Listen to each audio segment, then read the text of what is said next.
Hello, fourth graders. It is Mrs. Hoffman, and today I'm going to do a read aloud.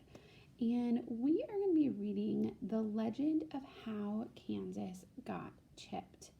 Now, a couple things I want to share with you before we get started. A legend, think about what that is.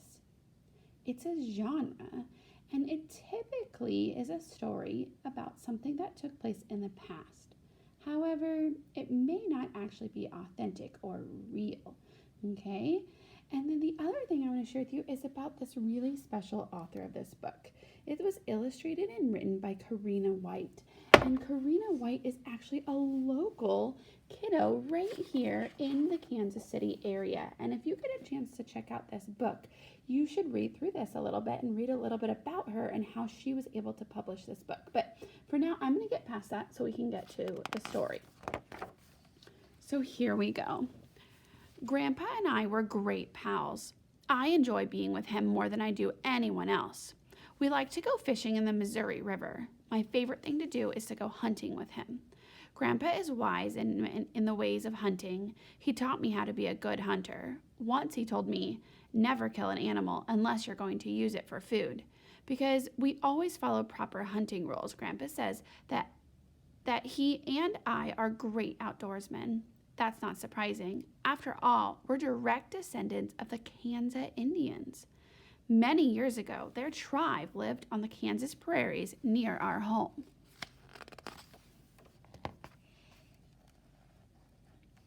One sunny morning in October, I asked Grandpa if we could go hunting before the weather got too cold. All right, Nicholas, he said, but first I need to clean out the attic. Would you like to help me? Sure, I said eagerly. I really like the attic. I always found such interesting things there. I followed Grandpa upstairs. He went through boxes of old clothing, watches, books, and other odds and ends. We had almost finished the cleaning when I saw a dusty old trunk. It stood all by itself in one corner of the room. I walked over to it. As I lifted the lid, dust flew in every direction. I sneezed and sneezed.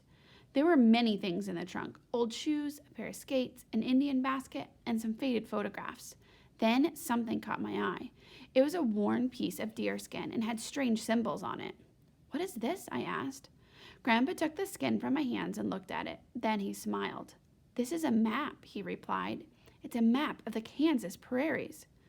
But Grandpa, I said, there's something wrong with it. It doesn't show where Kansas has a piece of land missing from one of its corners. Well, you see, Nicholas, this map was made a long, long time ago, before a piece got chipped off. Actually, there's an old Kansas Indian legend that tells how it happened. Do you know the legend? I asked. Yes, as a matter of fact, I do. Would you like to hear it?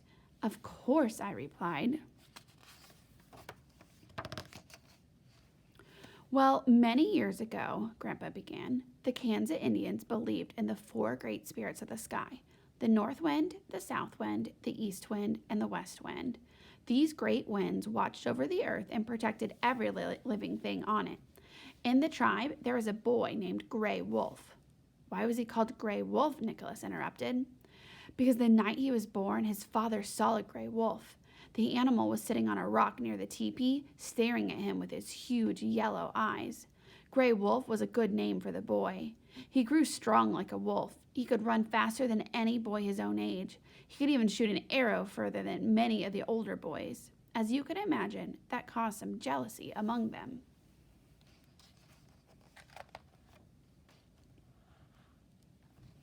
When Gray Wolf was 12 years old, his father made a bow and arrow for him. My son, he said, there are four of you to use in next. These are for you to use in next spring's hunt. You must promise not to kill any animals until then, because our village has plenty of food for the winter. Gray Wolf was very pleased. He thanked his father for the gift and promised that he would obey him.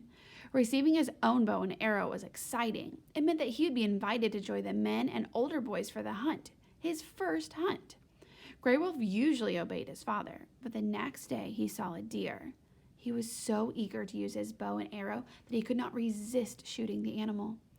As soon as the deer fell to the ground, Gray Wolf noticed some rustling sound in the tall grass.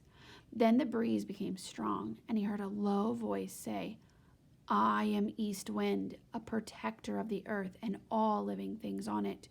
You should not have killed the deer. Your village has plenty of food. I warn you, Grey Wolf, if you kill anything else, the West Wind will have to visit you. She may not be as kind as I have been."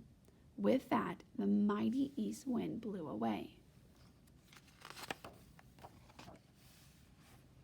The next day, Grey Wolf's father was taking a walk when he saw a buzzard circling in the sky. Then he noticed a deer lying in the grass. He thought about the bow and arrow he had given his son. He hoped Grey Wolf had not been the one who killed the deer. Grey Wolf felt bad for killing the deer, but a few days later, the older boys dared him to kill an antelope. Grey Wolf was eager to impress the others with his shooting skills. He picked up his bow and arrow and shot the antelope. "Good shot," the boys yelled and patted Grey Wolf on his back. Then the most jealous boy said, "Sure hope no one finds out about the antelope. You could get in a lot of trouble." Then the boys walked away, laughing at the trick they'd play on Grey Wolf.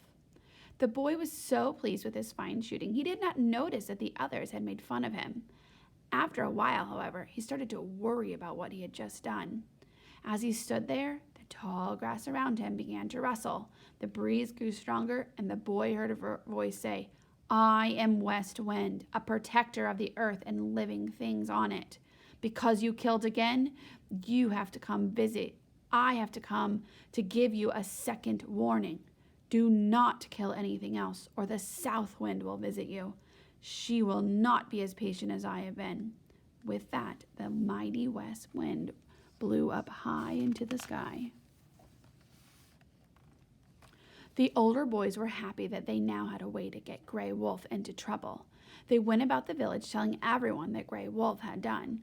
All the villagers were disgusted with him. None of the children were allowed to play games with him. In fact, no one would even speak to him. When Grey Wolf's father heard that his son had killed the antelope, he was very disappointed. Grey Wolf was ashamed. He promised his father that he would not kill another animal until spring. But one evening, Grey Wolf saw a cottontail rabbit.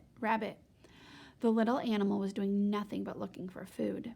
Grey Wolf thought for a bit, then told himself, "This rabbit is so small. If I shoot it and hide it, no one will ever know what I have done." So, drawing back his bow, he shot his arrow into the rabbit. Then, very carefully, he buried its body in the tall grass. Grey Wolf was just about to go home when there was a rustling in the tall grass. He had heard that sound before. "Oh no," he exclaimed. "Not another visit." The breeze grew strong and a voice spoke loudly. "I am South Wind, a protector of the earth and every living thing on it. Why do you keep doing this? You do not need to kill the rabbit. You will have to be punished." "What are you going to do to me?" Grey Wolf asked nervously.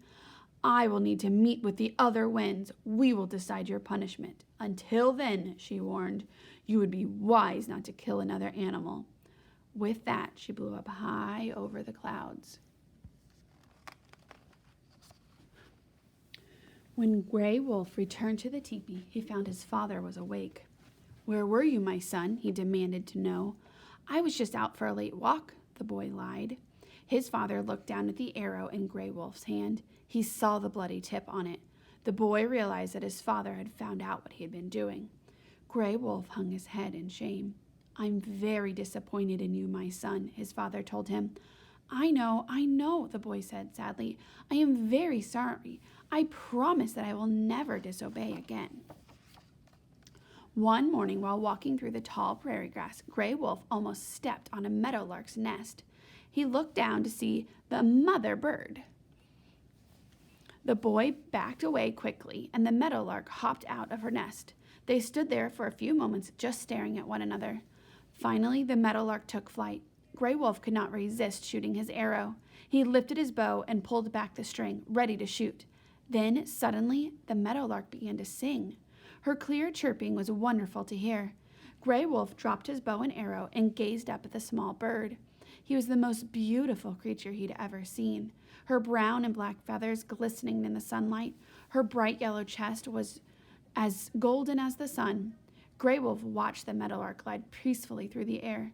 "How graceful she is," he thought to himself, "and I almost killed this lovely little bird." Gray Wolf was overcome with shame. He dropped to the ground with tears in his eyes and cried. He sat there for a long time. Finally, he knew what must be done. He went with his father and handed the bow and arrow to him. "Father," he said, "I do not deserve to have these. I have killed a deer, an antelope, and a rabbit. Today, I was tempted to kill a beautiful meadowlark." His father looked down at him. "My son," he said, "for many months I have been disappointed in you. But now you have confessed, and I am pleased for that. However, because you disobeyed me and did not follow the ways of our Kanza tribe, you must wait one more spring before you will be allowed to go hunting. I will take your bow and arrow and keep them until then." The colorful leaves of the cottonwood trees soon fell, and autumn was over. Then the cold, snowy days of winter came. It was a lonely winter for Gray Wolf. The villagers avoided him. No one spoke to him. He usually sat alone in the teepee. Every day he was reminded of what he should have done, or what he should have not have done. Finally, the warm, sunny days of spring arrived. One morning, Gray Wolf was awakened by a bird song. He was listening to the chirping. He realized that it was the song of a meadowlark. He stepped outside and followed the sound. It led him through the tall grass. There he found a mother bird and her nest full of 3 speckled eggs. When she saw him, she quickly hopped over to her nest and sat down on it. She stayed there, quietly watching Gray Wolf. Suddenly, Gray Wolf heard a familiar sound, rustling in the grass. The breeze grew stronger, and the boy looked up to see the mighty north wind staring down at him. The other 3 winds soon joined him. "We have now chosen your punishment," the north wind bellowed. Gray Wolf tried to appear brave, but he was trembling all over. "Maybe," he thought to himself, "I can make a bargain with the north wind." The boy stood as tall as he could and said, "Oh, mighty north wind, when you were deciding my punishment, did you remember that I did not kill the meadowlark?" "Even so," said the north wind, "you disobeyed your father and killed 3 animals." Gray Wolf realized that he was not going to win the argument. "All right," he said meekly. "What is my punishment going to be?" To Gray Wolf's surprise, the north wind did not answer him. Instead, the 4 winds blew high up above the clouds. For a short while, all was silent. Then the sky turned black, and a great dark cloud began to form. The 4 winds joined together and became a gigantic black funnel. "Oh no," Gray Wolf cried out, "not a tornado!" The huge funnel began spinning faster and faster. Its long arm reached down and touched the ground.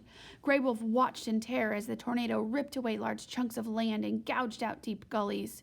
The tornado made a terrible rumbling, groaning sound as it roared toward Gray Wolf, and it was coming closer and closer. Suddenly, the boy thought about the meadowlark. She was so little and her eggs were so fragile. Both would be crushed and swept away by the tornado. He had to do something to protect them. The wind was now so strong that Gray Wolf could barely stand, but he managed to struggle to the nest, and as gently as he could, he lowered his body over it. The meadowlark stayed very still. Somehow she seemed to know that the boy had come to protect her. Gray Wolf lay there, clutching the grass in his hands. He clung to the earth, hoping he would not die. The sound of the tornado grew louder and louder as its fierce winds blew across him. Then, all of a sudden, everything grew very quiet. As quickly as it had come, the funnel vanished into the air. Gray Wolf got up slowly. He looked all about him. He was astonished. The funnel had torn up the prairie for miles. However, a small area around him had not been touched. The tall grass was still standing, and when he looked down, he saw that the meadowlark and her eggs had not been harmed.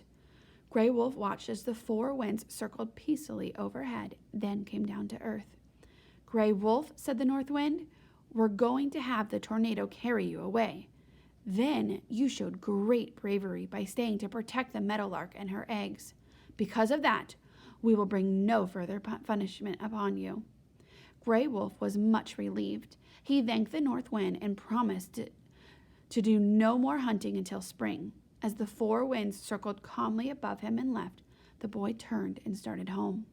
The next morning, Gray Wolf was really surprised. When he awoke, he found his bow and arrow lying beside him. He knew his father had forgiven him, and come next spring, he would be invited to go on the hunt. So it was the tornado that chipped off the corner of Kansas? Nicholas asked. That is what I've been told, Grandpa replied. And now that you know the story, someday you can tell your own children and grandchildren how Kansas got chipped. I'll do that, said Nicholas. It was a good story. I especially liked the parts about the meadowlark. Nicholas and Grandpa stepped outside to go hunting. As they walked along, a light breeze rustled the tall grass, and they heard the clear, sweet song of a meadowlark. Nicholas and Grandpa looked at each other and smiled. Walk carefully, Nicholas said. We do not want to step on her nest.